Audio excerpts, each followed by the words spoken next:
kemudian menjadi bulian publik itu adalah Gibran. Seolah-olah dia anak kecil yang tidak akan mampu berhadapan dengan profesor, dengan wakil ketua DPR. Menurut saya itu sangat merendahkan Gibran. Tapi boleh sampai situ dulu Bang, karena sudah mention nama Gibran Rakabuming Raka, kita berikan kesempatan untuk Bang Habibur Rahman. Iya. Bentar dulu dong, aku belum sampai, aku cuma mau bilang. Ini menurut saya hanya bisa diluruskan dengan KPU kembali pada aturan yang benar.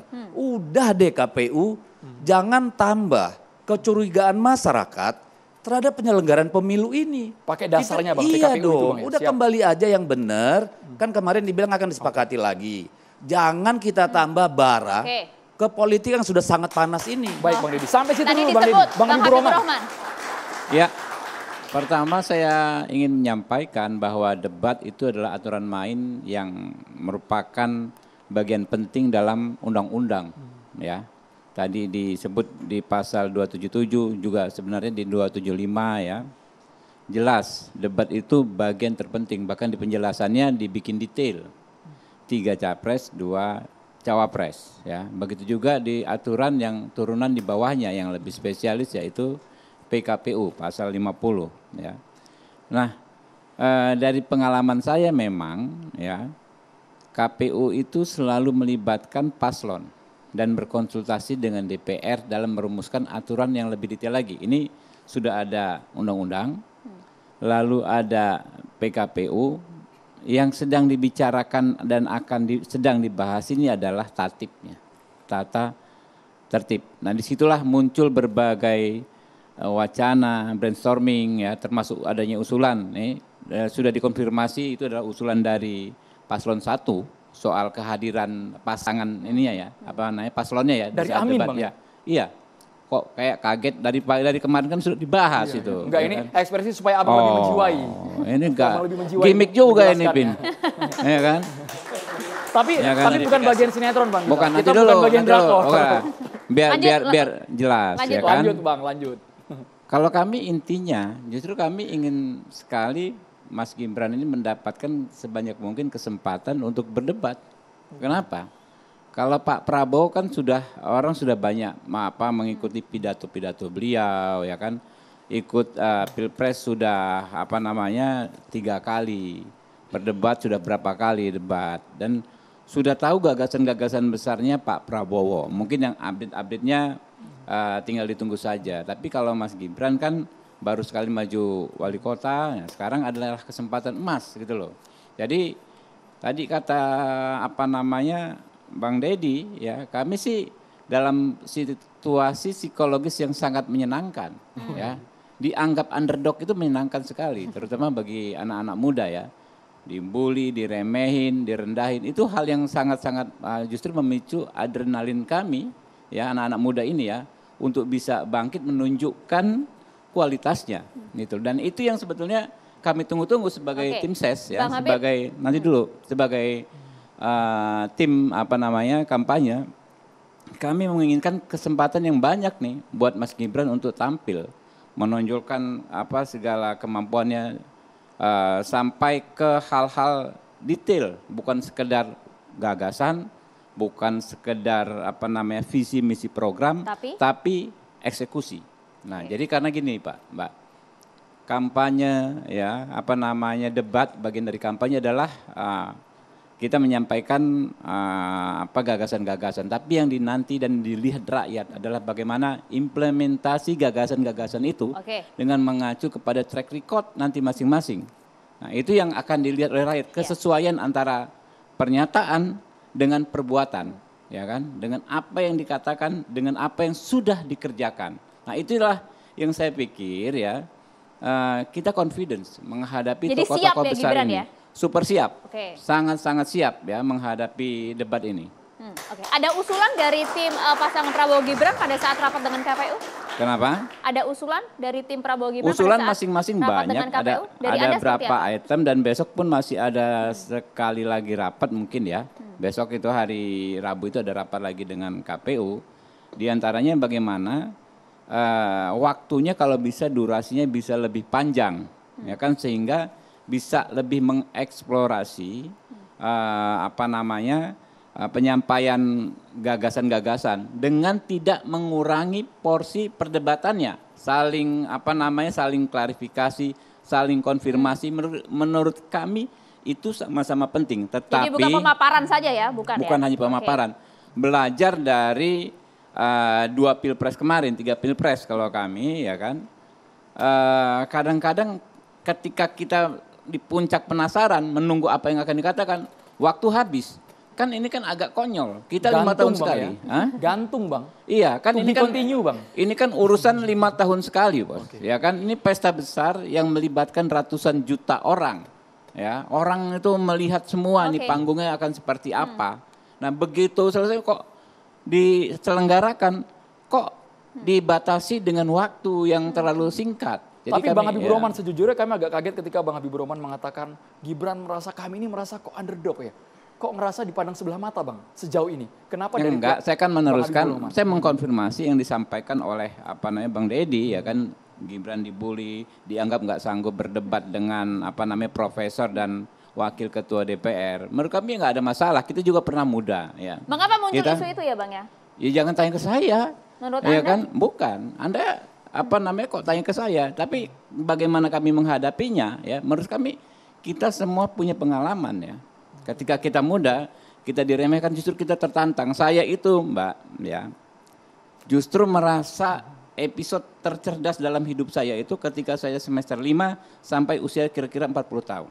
Saat itu ya, kita sebagai intelektual muda, banyak ketemu hal-hal baru, prinsip-prinsip pemikiran baru. Kita cari profesor yang paling pintar, paling jago untuk kita tantang debat.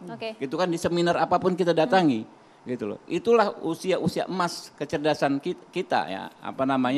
Sebagai manusia sebetulnya di usia mulai kita mengenal sistematika berpikir kritis ya, kuliah itu kan dapatnya kan sampai 40 tahun. Menurut saya itu justru itulah yang terjadi sama Mas Gibran saat ini 36 tahun. Saya pikir puncak-puncaknya nih. Kalau diadu berdebat saya pikir apalagi beliau sudah ada pengalaman. Itu dia sangat siap ternyata untuk Gibran, bahkan juga wali kota untuk, ya. Eksekusinya juga beliau pengalaman gitu loh. Jadi sangat-sangat siap. Sangat-sangat siap. Bang Pipin, artinya kalau kemudian dari kubu 01 dari kubu 03 siap, kemudian 02 juga siap. Betulkah usulan ini muncul dari Anda?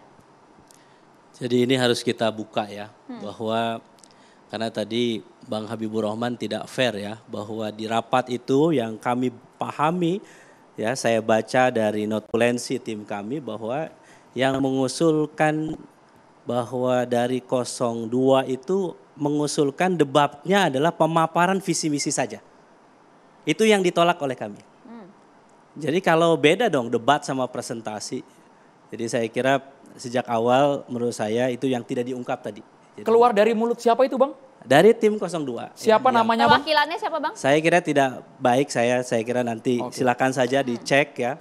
Bahwa itu adalah usulan memang dari 02. Dan yang kedua, saya selesaikan dulu. Saya selesaikan dulu. Yang kedua, bahwa misalnya dikatakan 01 mengatakan bahwa ketika debat itu dihadiri, kalau cawapres dihadiri oleh capresnya. Tetapi itu bukan dalam satu stage panggung yang sama. Kalaupun mau hadir silahkan, tapi sebagai audiens. Jadi kita ingin mengatakan bahwa ikuti undang-undang, ada debat capres, cawapres ya.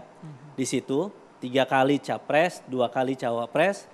Kemudian kalau mau hadir capresnya monggo, tapi bukan mendampingi ketika debat yang diwacanakan oleh. Kehadiran bukan keterlibatan dalam debat. Betul, gitu ya? itu yang disampaikan secara tegas. Jadi saya kira itu firm saya kira. Dan mohon maaf saya kira sama dengan Bang Deddy Sitorus. Ini kan muncul karena konsep yang dikembangkan oleh teman-teman di KPU. Yang mengatakan bahwa nanti kalau debat cawapres, kemudian capresnya hadir mendampingi, porsi buat cawapresnya lebih banyak. Saya katakan kok seakan-akan ada yang aneh gitu. Ada apa yang ditakutkan gitu. Kan dia bukan lagi anak-anak, capres-cawapres itu harus didampingi ketika berdebat seperti ini. Saya kira Bang Habibur Rahman juga Bang Deddy Sitorus tanpa harus didampingi siapapun, kita datang masing-masing. Jadi kayak apalagi ya? Saya kira, apalagi ini adalah capres-cawapres. Capres-cawapres itu harus dibedah. dia nanti kalau ada terjadi apa-apa dengan capres, dia akan menggantikan posisi capres atau posisi presiden. Jadi bagi kami adalah bahwa kita ingin ketika perdebatan itu kita clear. Berikan penilaian yang fair bagi semua. Ya. Ini kenapa sih yang membuat ini rancu? Kenapa perdebatan, debat menuju debat. Jadi memperdebatkan konsep debat ini kenapa terjadi sebetulnya? Karena ada presiden, saya katakan. Presidennya apa? Ketika sebelum pendaftaran MK berubah. Kenapa emang MK ya. Kenapa? Saya katakan itu, saya belum selesai. Jadi Bang Habibur Rahman tenang saja. Oke, dilanjut Jadi, tenang saja. Langsung. Jadi tenang saja Bang. Jadi ketika orang melihat mau menjadi cawapres, peraturan MK dirubah. Ketua MK kemudian diberikan sanksi. Kita khawatir, ini saya kira early warning buat teman-teman di KPU. Jangan sampai ketika seakan-akan ada pihak-pihak yang mestir untuk memberikan keuntungan kepada pihak tertentu. Ketika misalnya ya atau kerugian terhadap orang tertentu. Jadi bagi kami adalah ayo KPU fair, jangan buat aneh, jangan membuat perlakuan yang berbeda ya. Lakukan debat capres, cawapres sesuai dengan undang-undang per KPU sehingga apa? Masyarakat tahu siapa capres yang terbaik, siapa cawapres yang terbaik untuk rakyat Indonesia. Bang Habibur Rahman, betul? Sempat ada usulan untuk kita pemaparan saja Bang. Jadi kami gini, agak bingung nih, notulensi yang ada dua versi notulensi nih Bang, yang benar Gus Amin atau Prabowo. Pertama soal putusan MK, kalau dibuka lagi kita klarifikasi lagi, nggak ada masalah ya kan. Kita katakan, terutama setelah kita mengikuti putusan 141 jelas kok. Di situ disebut bahwa argumentasi pemohon bahwa ada intervensi dalam perkara 90 tidak dapat dibenarkan. Itu clear bahwa argumentasi pemohon bahwa perkara 90 mengakibatkan ketidakpastian hukum tidak dibenarkan. Itu 8 hakim MK tanpa saudara Anwar Usman yang memutuskan. Kita bahas debat. Jadi kalau ngomong putusan MK sudah basi bos, ya sudah dibantah dengan 8 hakim MK tanpa Anwar Usman. Kalau dibilang basi mungkin itu akan menjadi studi anak-anak muda ini nanti yang suka hukum tata negara. Tentu ada anak-anak muda sudah baca putusan MK, sudah tahu betapa buruknya, betapa rendahnya derajat penegakan keadilan dalam putusan MK. Ya. Jadi kalau Anda mau meluangkan waktu membaca putusan MK, membaca putusan nomor 141 sudah clear ya, perkara 90 nggak ada masalah. Ya. Tapi kalau mau dibuka sendiri, debat belum terjawab. Makanya sesaat lagi ini kan tidak ngomong MK, mereka ngomong durasi Bang, kita tahan dulu ya. Mohon izin ditahan dulu Bang.